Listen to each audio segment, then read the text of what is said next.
Welcome to the ACT branch of the AIIA. My name is Heath McMichael and I'm branch president. I'd like to begin by acknowledging the traditional owners of the land on which we meet and pay my respects to elders past and present.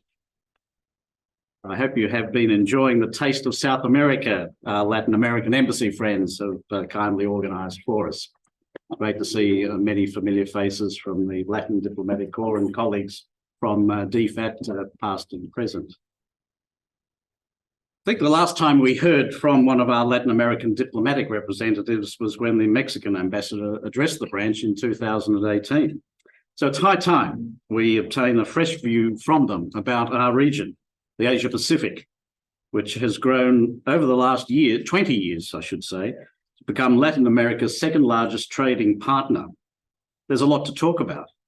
With new mega trade arrangements, such as the Regional Comprehensive Economic Partnership, in place since 2020, how will Latin American countries take advantage of new commercial opportunities? And with growing great power competition in the Pacific and Asia, is there a particular Latin view on regional security?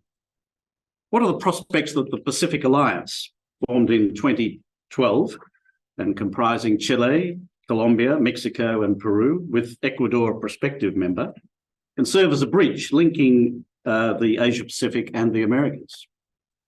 Well, to respond to these questions, we're fortunate to have with us tonight three of Canberra's most energetic Latin American heads of mission from Ecuador, Chile and Colombia.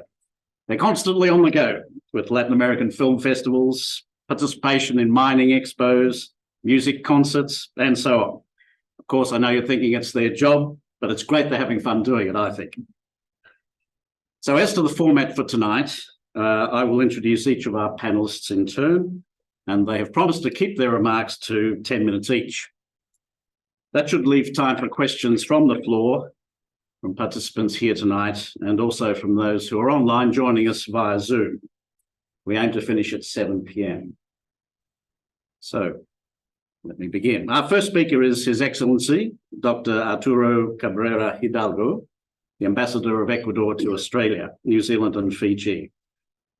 Ambassador Arturo is a career diplomat and presented his credentials in Canberra in April 2022. His overseas postings have included Deputy Permanent Representative to the United Nations in Geneva in 2016 to 2018 and Representative of Ecuador to the International Court of Justice in The Hague 2012 to 2014. At home, he has served as Vice Minister of Foreign Affairs and Acting Foreign Minister in 2020 to 2021. The Ambassador is a prolific commentator on international relations in academic journals and the media. So, without any further ado, Arturo. Thank you.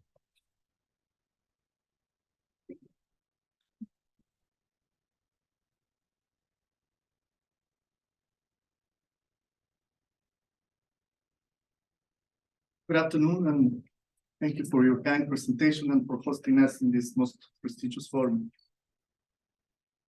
Mr. Heath McMichael, ACT President of the Australian Institute of International Affairs, dear colleagues, panelists, ambassadors, and high commissioners, ladies, gentlemen.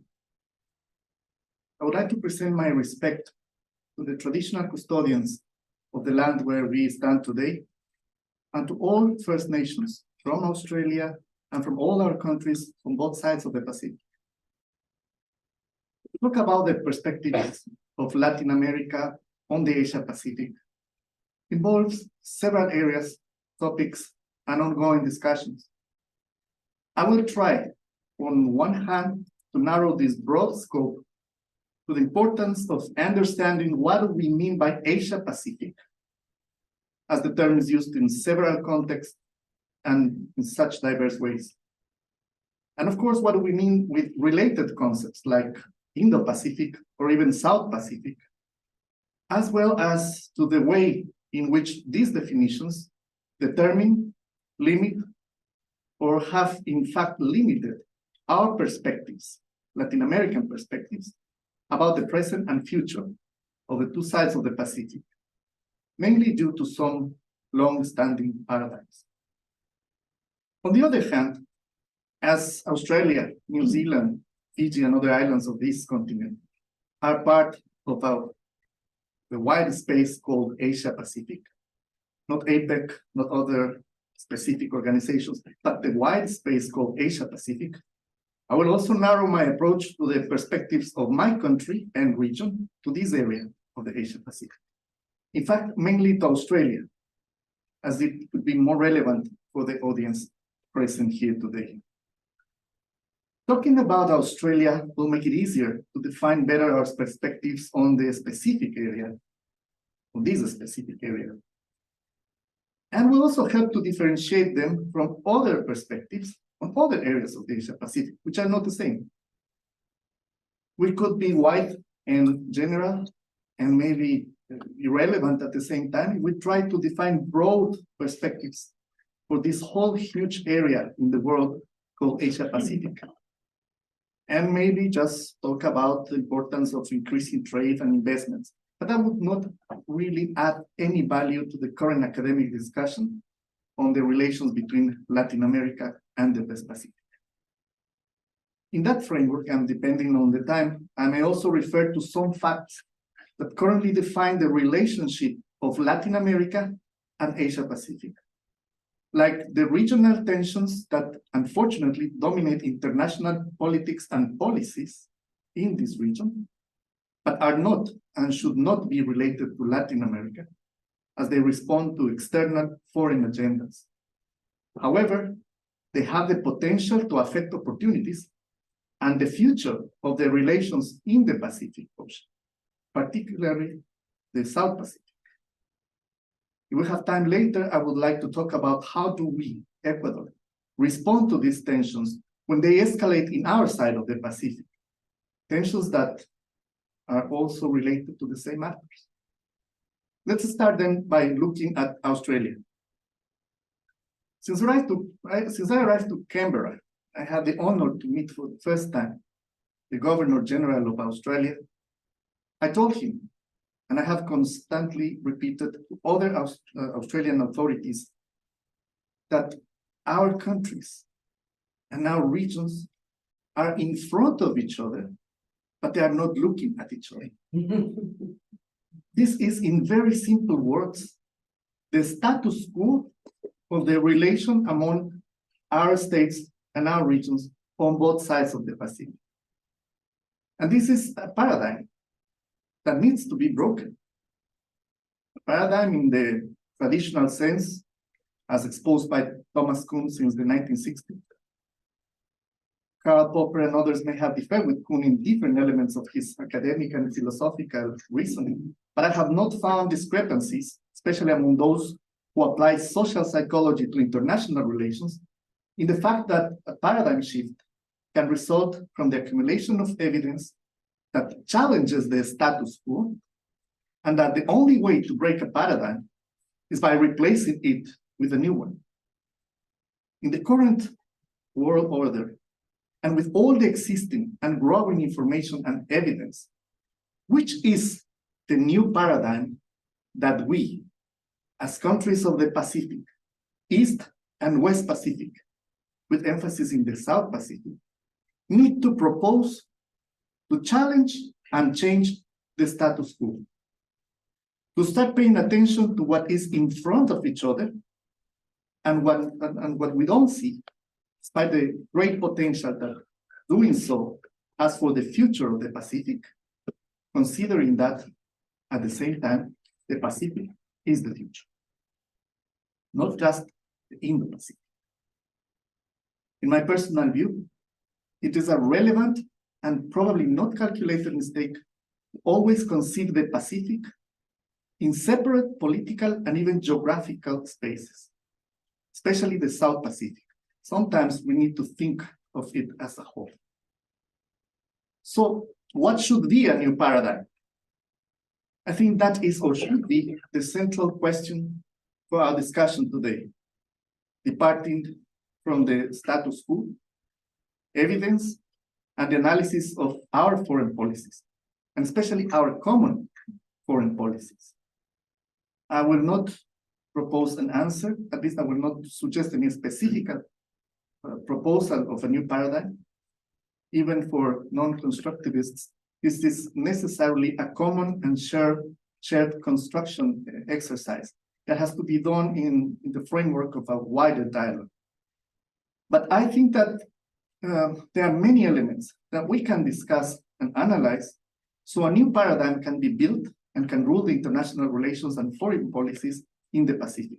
Something that combines our views, Ecuadorian and Latin American views of the Pacific with the Australian and other views, in which perceptions and conceptions such as Indo-Pacific can have a confining effect.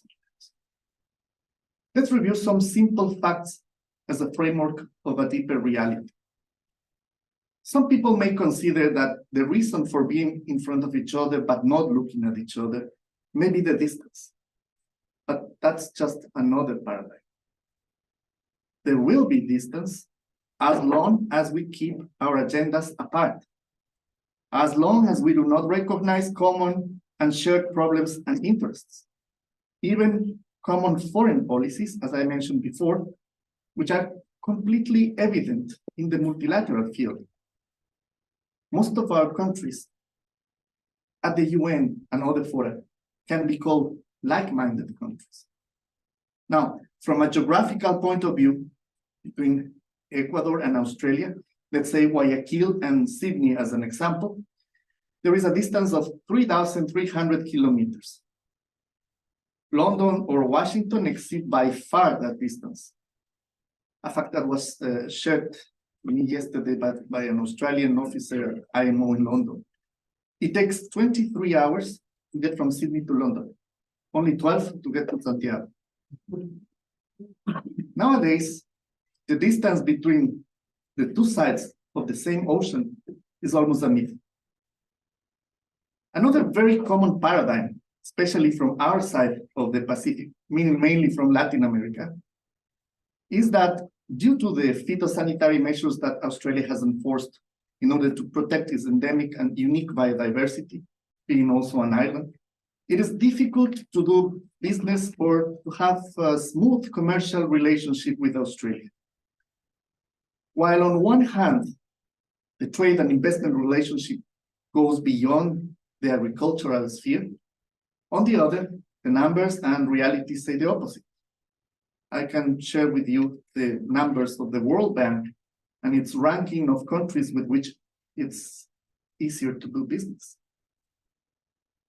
What I want to emphasize in any case is the potential of a strong relationship and cooperation based on a political renewed understanding of the mutual benefits of such cooperation, and therefore consistent public policies based on changing current paradigms.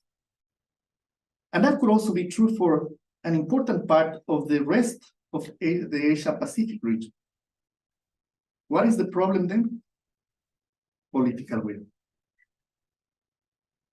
In addition, geographically, being in front of each other in the same ocean is an advantage, not a problem. No channels or continents to cross.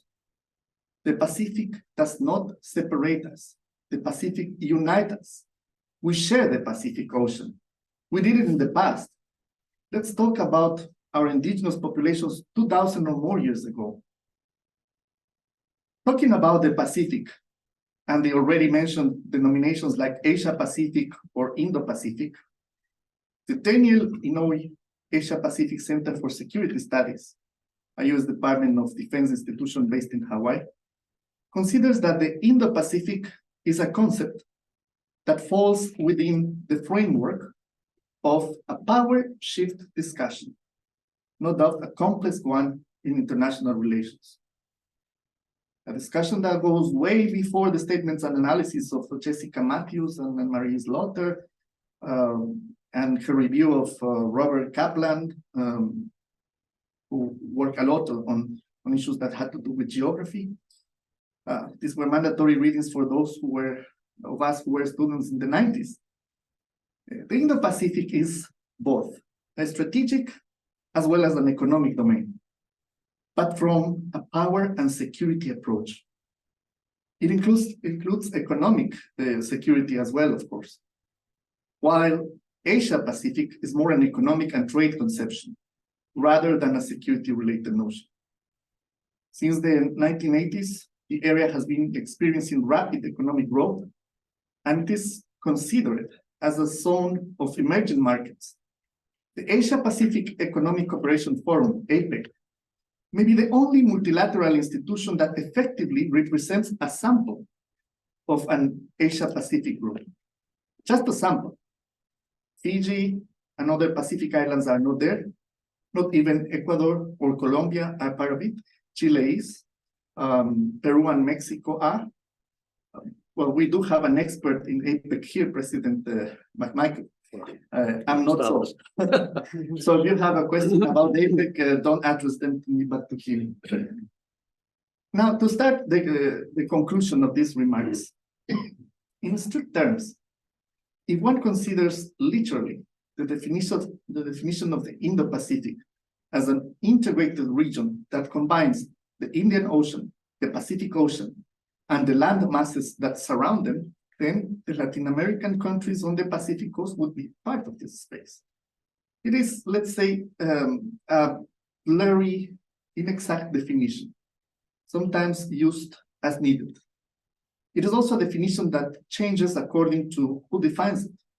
I have seen it called an evolving concept, even a geographically undefined area. In fact, as some do, it should be really called Indo-West Pacific or Indo-Pacific Asia. The lack of clarity doesn't help. However, what is clear is that it leaves aside the East Pacific coast and islands. What is even of more concern, and I will end with this, is that unfortunately, some dictionaries and even some forums at the United Nations have adopted definitions that consider the South Pacific, not the Indo-Pacific, not the West of South Pacific, but the South Pacific, and I quote, as Australia and the other countries of Oceania, end of quote. The South Pacific. Where are the Ecuadorian Galapagos Islands located? In which ocean are the long coasts and islands of Chile, Peru, and Ecuador located? Not to mention Colombia, Central America, or Mexico, which are technically in the Northern Hemisphere, but represent together with us more than 21,000 kilometers of coastline in the Pacific, with almost the same problems, difficulties, and interests than the Pacific coast face in Australia and the countries on this side of the ocean. As there is not time left, I will leave aside some specific remarks, maybe for the Q&A time, about what we have done as Ecuador to reduce the distance, to put us face-to-face in areas like trade and cooperation. I must also leave aside some reflections on the Pacific Island Forum, the PIF. Our agendas as Latin American ambassadors to Pacific Island states, the CPTPP, and others. Just let me say that perhaps the CPTPP, as the largest commercial area in the world, will be one of the elements that will facilitate reviewing priorities in the region, as well as the Pacific Alliance mentioned in the invitation to this event at the beginning by the President, considering that countries like Australia want to join. These are questions that we must continue asking to ourselves in a formal fashion, so they can generate more discussion in which the academy, think tanks, and others may have an important role to play. I recognize and acknowledge the initiative and vision of the Australian Institute of International Affairs and his president for today's event. It is a serious topic that goes far beyond the fact that Latin America is still out of the view, out of the priorities of relevant countries in the Asia Pacific, and especially in the South Pacific. Thank you.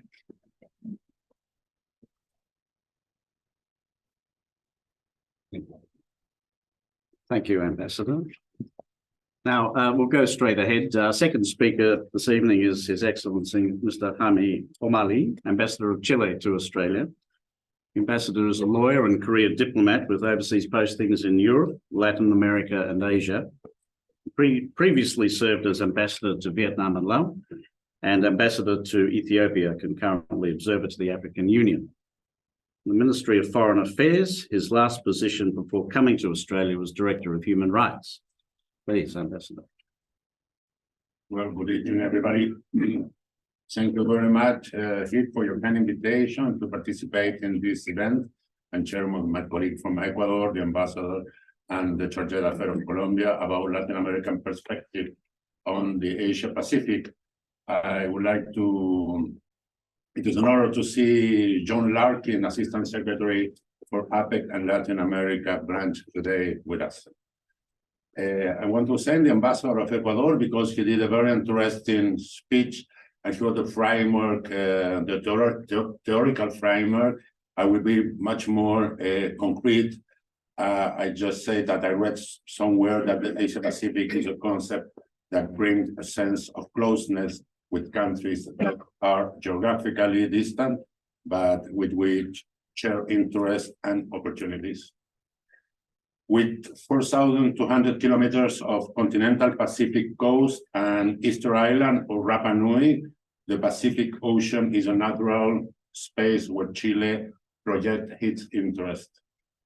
Our relation with the Asia Pacific region are a chance to promote mutual knowledge and rapprochement between cultures and of diverse origins. Also, commercial exchange gave an initial boost to our link with this part of the world. Now our relations are richer and more diversified. Since the return to democracy in 1999, Chile has projected international insertion through Asia Pacific, considered the most dynamic region of the 21st century, via the establishment of political, economic, and cultural relations. Chile has identified early the opportunities for cooperation and broad political dialogue on regional and global issues. Also, the possibility of generating trade and the potential for foreign direct investment. This is a state policy supported by a high degree of consensus among the country's main political and economic actors. This support base contributes to the stability of the policy. The achievement and benefit include a very active trade with the region. First of all, I would like to refer to the Asia-Pacific Economic Cooperation, APEC. As you know, the Asia-Pacific Economic Cooperation was established in 1989, and Chile became a full member in November 1994. I wonder if there are other forums where the minister responsible for trade and foreign relations, as well as the main economic leaders of the world, meet every year.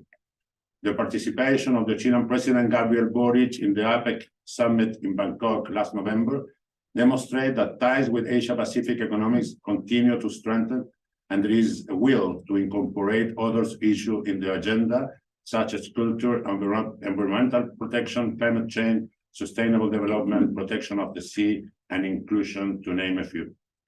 Let's see a figure about Chile with relation with the APEC economy. APEC economy represents 69% of Chile's total trade with the world. 76% of Chilean exports go to APEC economy. 60% of the Chilean imports are from APEC economy. 27% of the inward foreign investment are from APEC economy. In 2021, 4,813 Chilean companies export to this region. 66% of the country exporters and 44% of the Chilean exporters to APEC economy are small and medium-sized enterprises. Chile will continue to work closely with APEC economy, Australia included. Regarding the Comprehensive and Progressive Agreement for Trans-Pacific Partnership, the CPTPP, as you know, the CPTPP is a free trade agreement between Australia, Brunei Darussalam, Canada, Chile, Japan, Malaysia, Mexico, Peru, New Zealand, Singapore, and Vietnam. The CPTPP was signed by the 11 countries on 8 March 2018 in Santiago, Chile, and entered in force for some countries on December 13, 2018. Chile is a full member since February this year. In 2021, CPTPP members country represent 6.7% of the world population, 12.2% of global GDP, and 14.8% of world trade. Chile is the only CPTPP country that has trade agreement with the rest of the 10 members countries. In 2022, the amount exported by Chile to this bloc represents 14% of the total export by Chile to the world. Regarding import from the bloc, they were equivalent to 8.6% of the total imported. And regarding foreign investment, the members of the CPTPP represent about 34% of the stock of foreign investment in Chile by 2021, while 31% of Chilean investment abroad.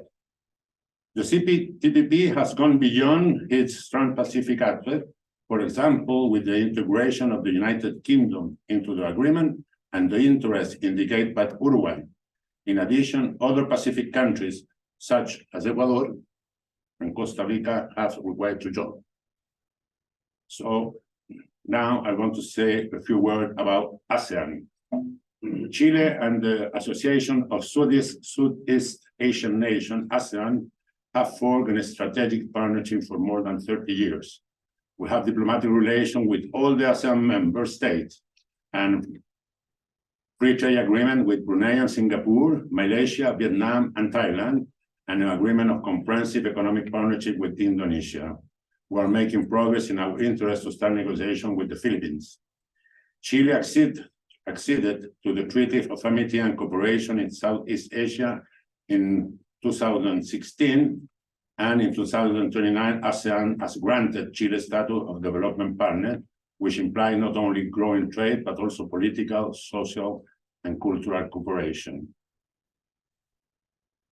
ASEAN and Chile adopt the ASEAN-Chile Practical Cooperation Area for ASEAN-Chile Development Partnership 2021-2025 on 2021, and some cooperation projects have already been organized. Regarding our region, I would like to say a few words about the Pacific Alliance. I'm sorry there is nobody from the Embassy of Peru, but I would like to wish all the way to the Peru's presidency. On April 28, 2011, Chile, Colombia, Peru, and Mexico established the Pacific Alliance, a regional integration initiative within the framework of the Latin America Pacific Basin Initiative.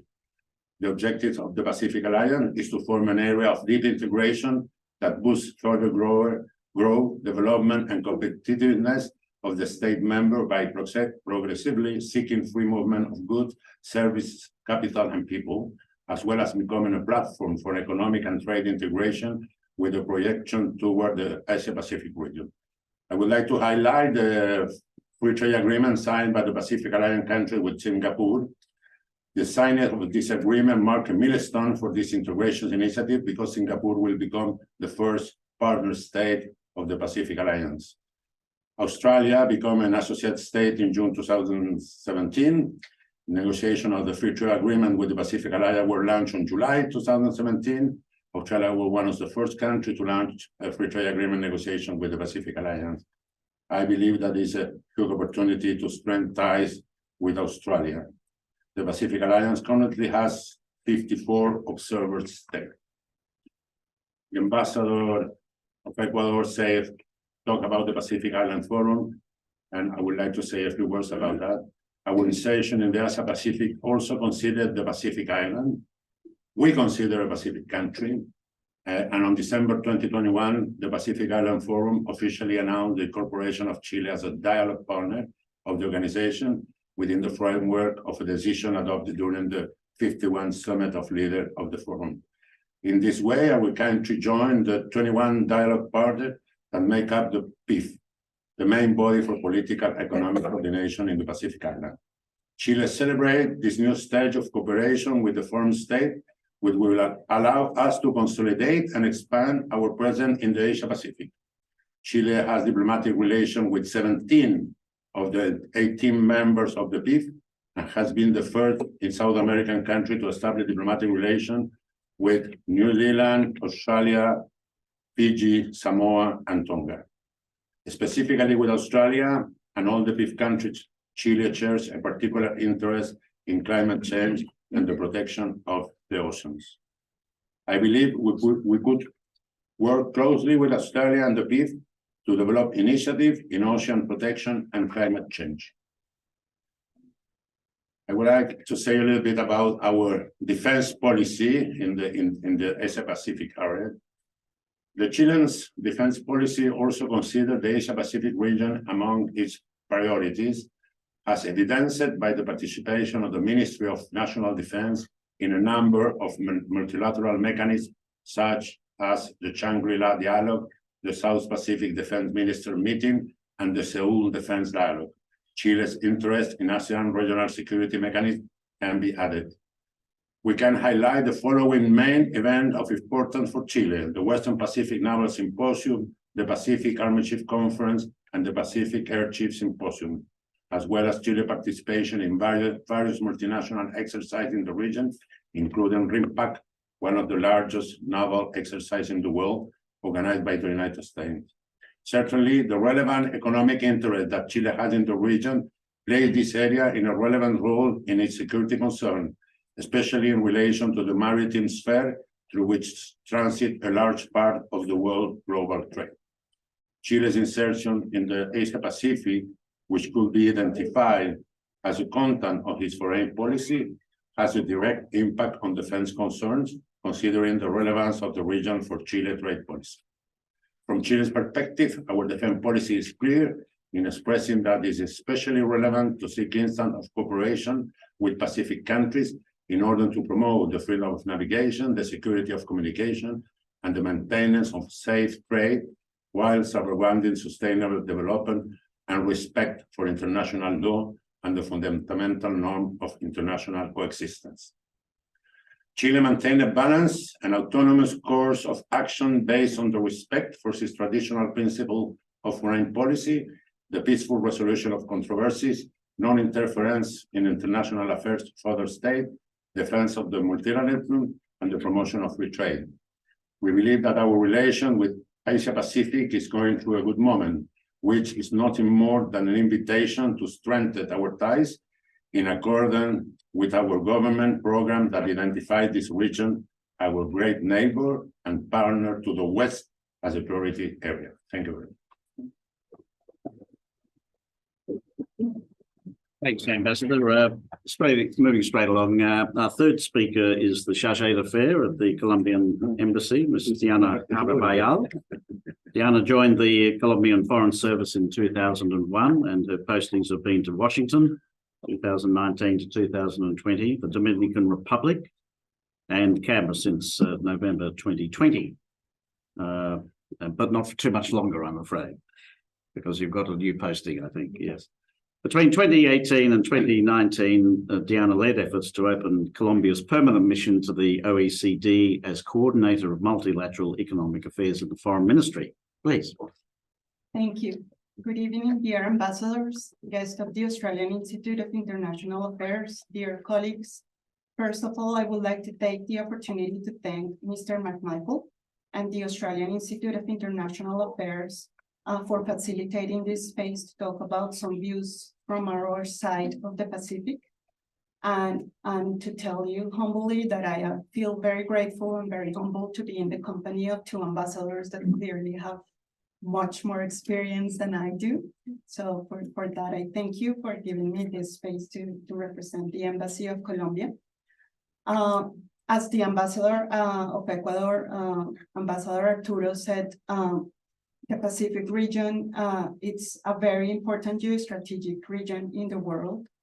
A growing number of economic and cooperation institutions have moved to this region, and much of what is important that is happening in the world is happening here. The region has consolidated as a global economic engine. And of course, we also must consider that along with economic growth, it has become an area of political, strategic, and economic tension. Colombia has always been observing what is happening here, sometimes from a distance, as we have not engaged so deeply in terms of trade with the region. But our challenge right now as a country and for our government and doing a new foreign policy is to aim to improve the communication channels with the region in a more assertive and profitable way.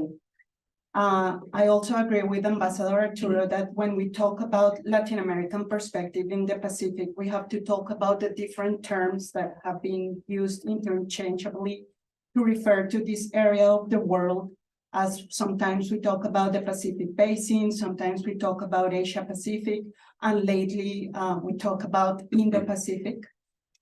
So obviously for Latin America, like an integration with the Pacific is a natural thing, especially for the countries that have a coast in the Pacific, as the term of Pacific Basin refers to this geographical region that encompasses the Pacific Ocean and the coastal areas of the countries that surround it.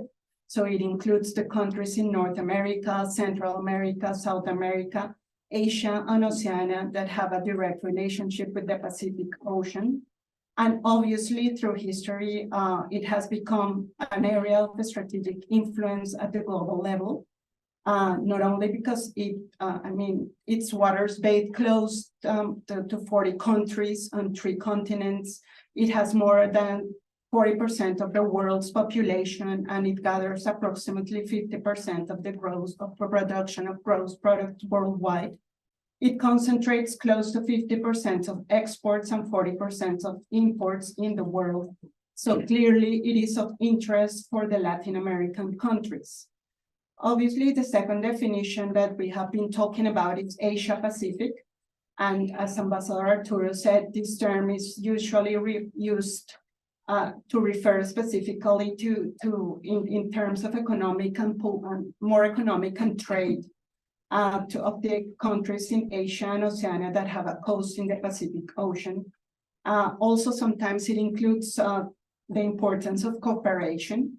And it includes countries such as China, Japan, South Korea, Australia, New Zealand, countries of Southeast Asia. But in a practical sense, Asia Pacific also includes the American Pacific, countries from Canada down to Chile. So I think these definitions are important in a strategic, economic, and political way to define the interest of Latin America in the region. And the term of Indo-Pacific clearly is very interesting because this concept is the broadest, it's the newest probably. It covers a geographical area that goes beyond the traditional Pacific and Asia Pacific basins. It refers to the integration of the Indian and Pacific country as a single strategic and economical space. Obviously, it's a term that includes India because India has not been included in the other Pacific Basin or Asia Pacific. And we have to keep in mind that India is emerged as the 5th largest economy in the world.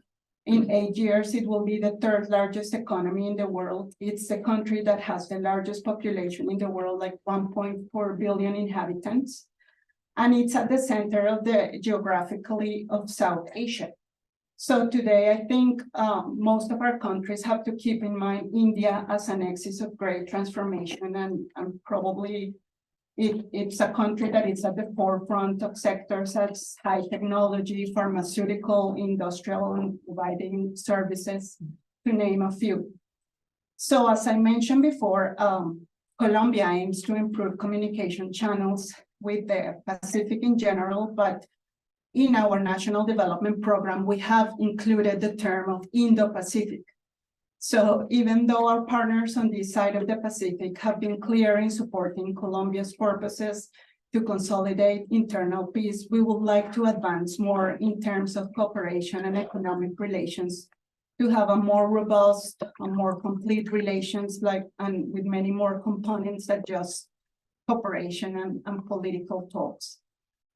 So historically, even though there has been an interest, Colombia's engagement with the Pacific, this is an academic space, has not always been so straightforward. As Colombia as a country, it has been hard to define a strategy in the Pacific because Colombia not only identifies as a Pacific country, but also Caribbean, also an Andean country, also an Amazonian country. So it has been hard to prioritize, and I think that in the past, probably our country has prioritized the other identities to the Pacific identity of our country. In terms of history, well, Colombia has had a relationship with the Pacific since 1908, when we signed a cooperation and navigation agreement with Japan. And we started having trade with them that grew until the Second World War. This trade was reactivated like in the 50s, 1955, 1956, when Colombia opened an embassy in Japan. And of course, Colombia has had a very special relationship with Korea since the participation of Colombia in the Korean War. And actually, the friendship has transmitted to trade, because Korea is the only country in the Asia-Pacific region that Colombia has signed a free trade agreement with as a bilateral agreement. So since the 1980s, I think Colombia started to define more its identity as a Pacific country, and we began opening embassies and establishing like commercial relations with most of the Asia-Pacific countries. That's when we probably, we opened the embassy here in Australia, we opened an embassy in New Zealand, and in the late 80s, we started to have these talks internally about how to popularize politically the term of Trans-Pacific cooperation. So that's basically like in the late 80s, in 1987, when Colombia established a Colombian Council for Cooperation with the Pacific, when there was like a coordinated work between industry, government, and universities to define like a strategy for the Pacific. And it's funny because this interest has kind of come and gone in cycles. And when I was doing readings to prepare for this panel, I saw that this year, a lot of universities are doing a lot of panels and a lot of forums on the relationship of Colombia with the region. So I think it's interesting because I think the interest is like happening again. So probably it will move on to bigger things. But going back to the history, in the 90s and in the early 2000s is when Colombia started to establish relations with the cooperation institutions that were established in the Pacific. For example, in 1994, Colombia began to participate on the Pacific Basin Economic Council. In the 90s also, we began our engagement with ASEAN. Of course, Colombia has never done these initiatives by itself, but more likely with the integration mechanisms of the region. So the engagement with ASEAN happened through the Andean community. And also with China, we have also favored more of a regional approachment through the CELAC, which is the Community of Latin American and Caribbean States. We have a China CELAC forum. And with respect to APEC, Colombia requested its participation in 1995. But due to a moratorium to access of new members in 1998, we didn't have our candidacy accepted. But Colombia has kept an interest in APEC. We have been participating as an observer in the working groups of regional energy cooperation, small and medium-sized enterprises, telecommunications, tourism, mining, and investment. And also we have been participating in the APEC Business Summit since 2004. Colombia is also part of the Pacific Economic Cooperation Council, and Colombia was a founding member of the Forum for Cooperation of Latin America and East Asia. And finally, and after Colombia's participation in the Forum of the Latin American Pacific ARC, which I think it's a very important initiative because it was an initiative of getting together with the region from our side of the Pacific. It was a space of coordination between the Latin American nations with a coast in the Pacific Ocean that helped us to move to the Pacific Alliance. So I think the Pacific Alliance has been and a strategic space for Colombia, considering that we are not part of APEC and we are not part of the CPTPP. So what's going to happen from here on, or at least for Colombia in our present government, as I said, we recognize that this is a region with two large powers.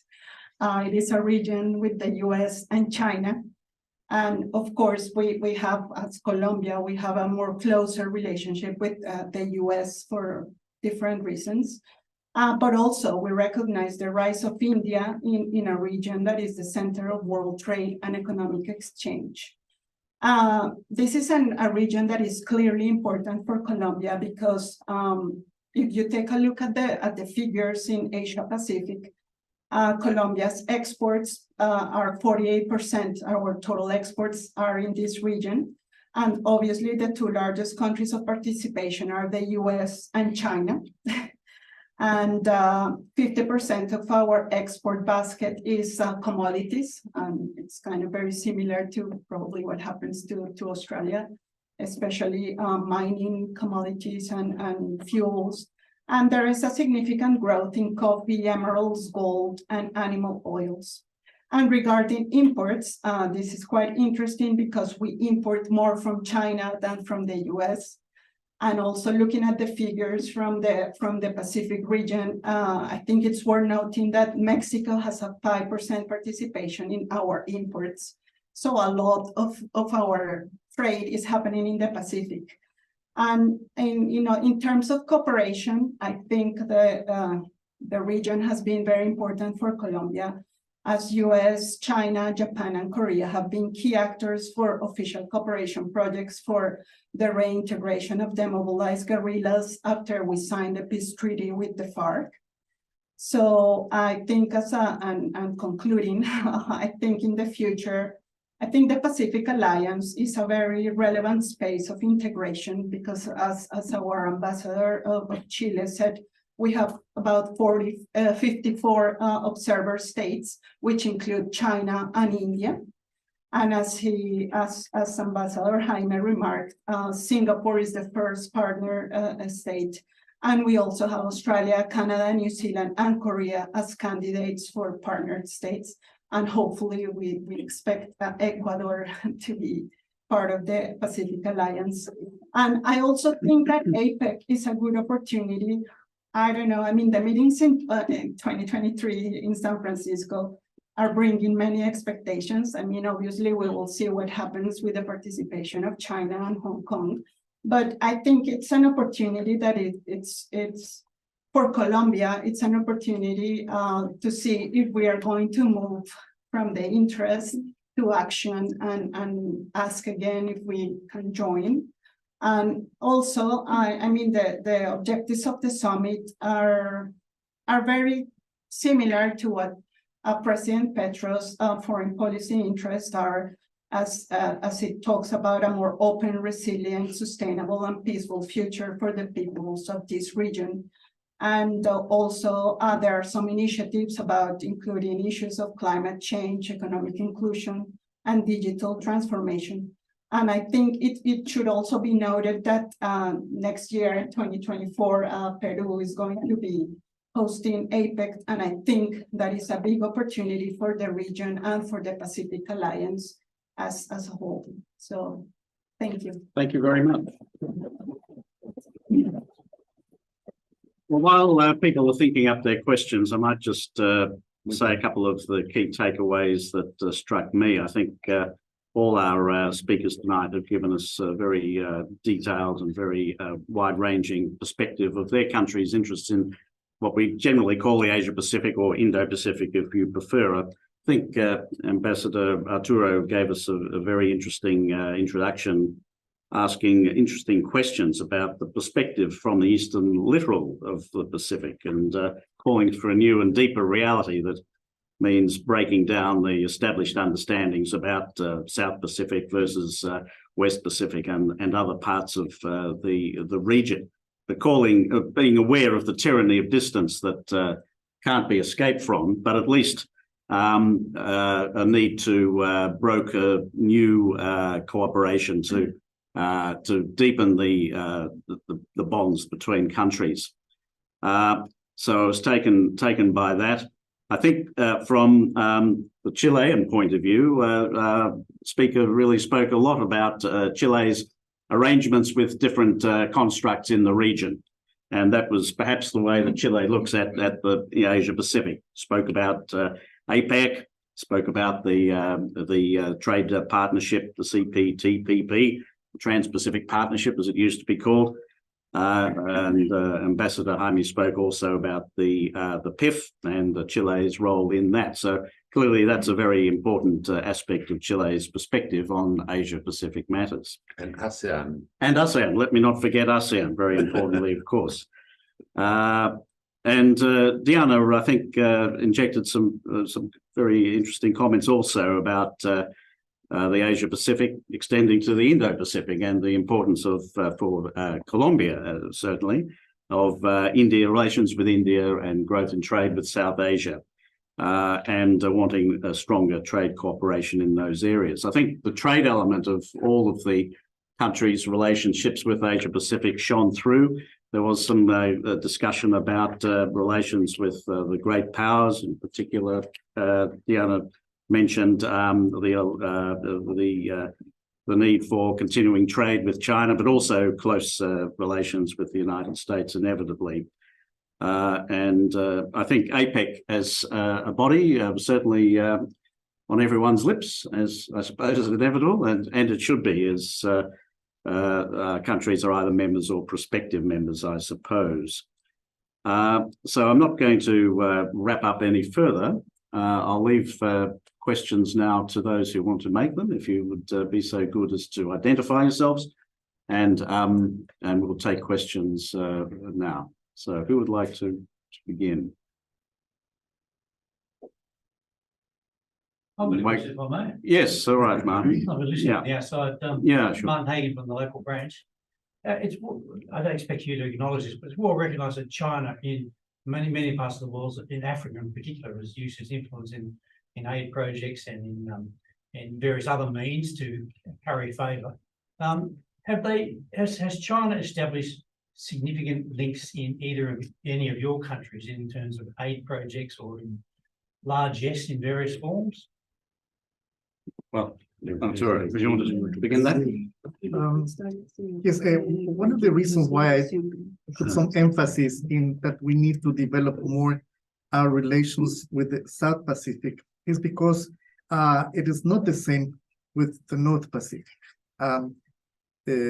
With China, we just signed a free trade agreement recently. We're signing a free trade agreement with South Korea. Our cooperation that we have with Japan is great. In our foreign policy, the need to approach to ASEAN countries has been always there. Maybe joining platforms like the Leaders-led East Asia Summit of ASEAN is also in our list. Australia is also a member of that platform. But that's not the same in the North and in the South. So China specifically, yes, has a very active and proactive role, especially when it has to do with trade. And it's, in our case, our second most important trade partner. Nevertheless, it's not like it has, because of that, and political influence or other kind of influence in the country. And I briefly mentioned that there are some tensions also in our side of the Pacific. I can briefly mention an example. When I was deputy foreign minister, we had the visit of a fleet of 350 plus vessels from China.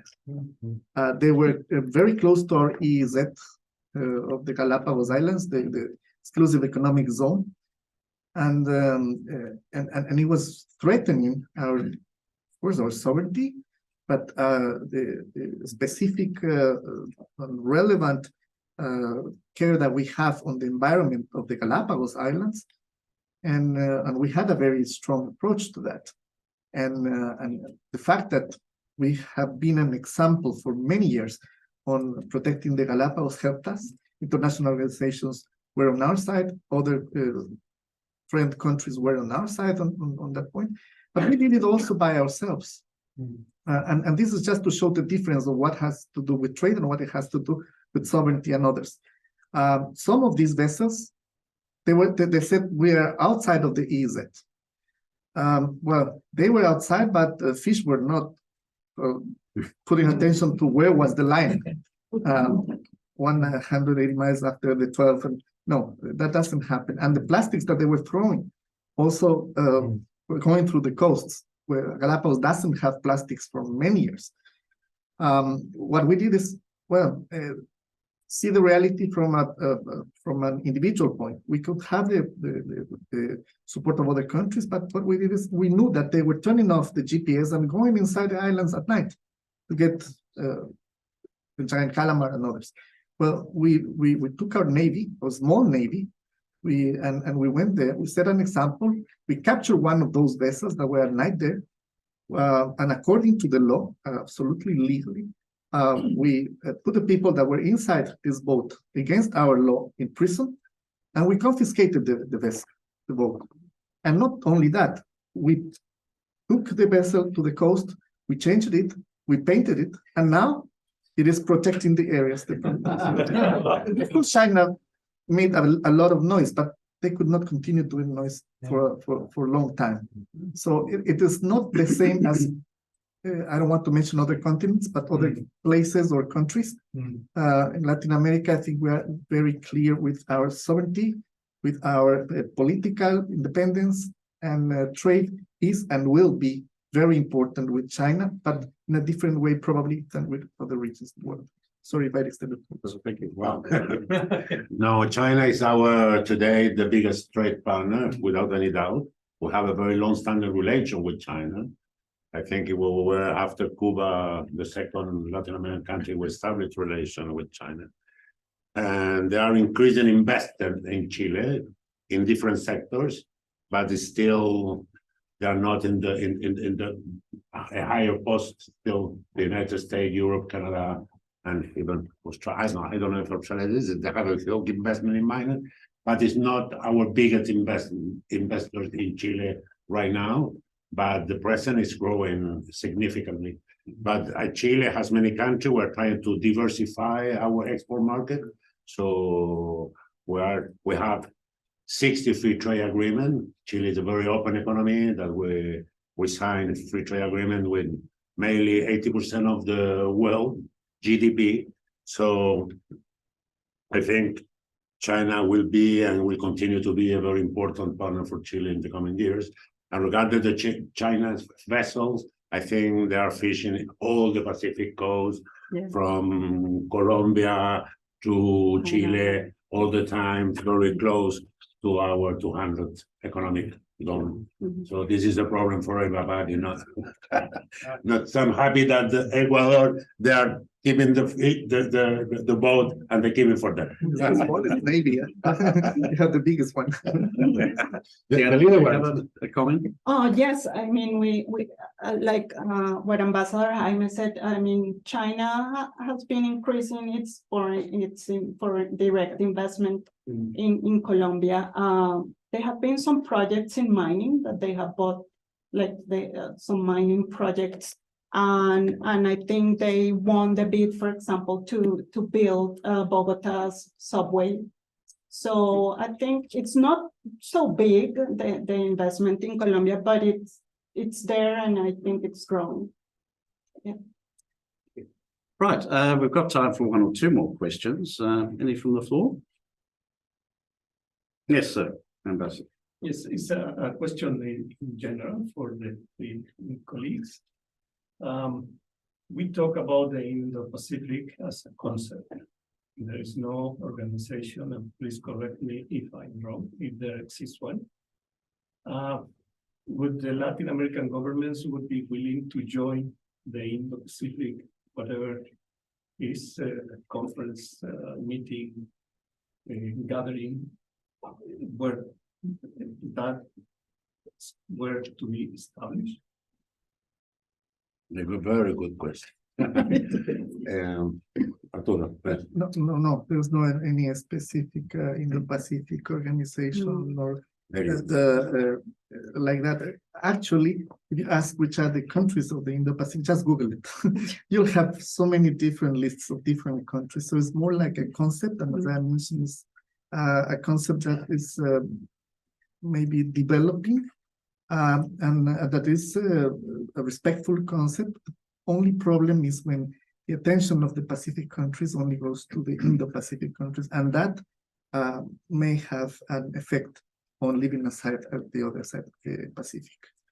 I am not if I am wrong, but I think the Indo-Pacific was created by the Prime Minister of Japan, Shinzo Abe, this concept. And in Chile, we don't use Indo-Pacific, we use Asia-Pacific. You will never hear from a Chilean authority Indo-Pacific because, as my friend Arturo said, it's more a geostrategic zone and not an economic and trade zone. We have a very strong relation with India, but we are not involving the concept of Indo-Pacific in our policy. So you will never hear a Chilean talking about the Indo-Pacific. All right. Not like Colombia. That's why. So question online, I might just take that one and come back to the floor from Pablo Andrade. If Latin America is ever in a position where it has to choose between one or other superpower, in the event of a major development, whether it be Taiwan or some other issue, would that prompt a unified and regional response? Or would this be a test for different regional consciousnesses? So I'm teasing out that idea, ambassadors, about the unified Latin response to an issue. If I understood it correctly, is asking about choosing a position between two Chinas or one China, just one China. That was an example. It could be any issue. It could be any issue that requires a region, or that would seem to demand a regional response. But yeah, sure, Taiwan is an obvious issue. I can speak for my country. We share the same policies with other countries, mainly in the Andean region and in the Pacific, what we're paying more attention tonight. But I think that there is no need to choose for one or another superpower. As I said before, we are sovereign, independent countries. We may work together in different fora for our own development, and we may have also different points of views in different things.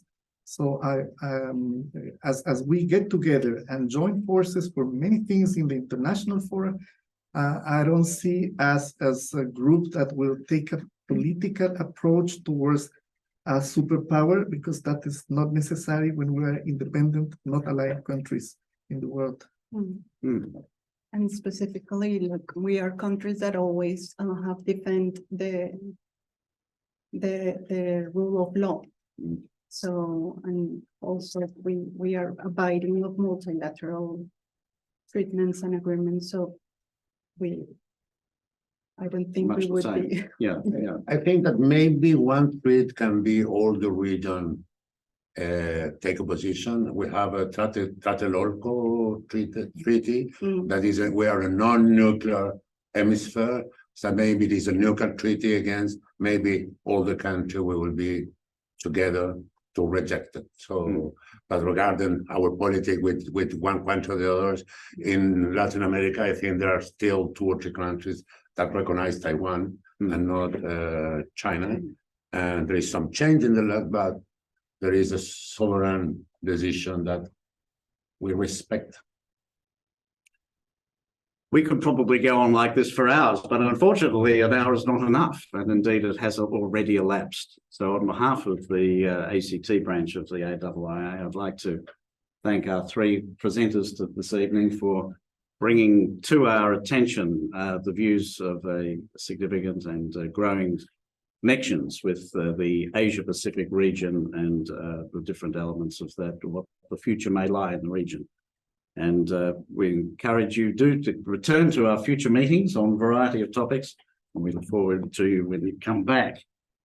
In the meantime, I'd like to present a little memento to each of you and encourage everyone to thank our guest.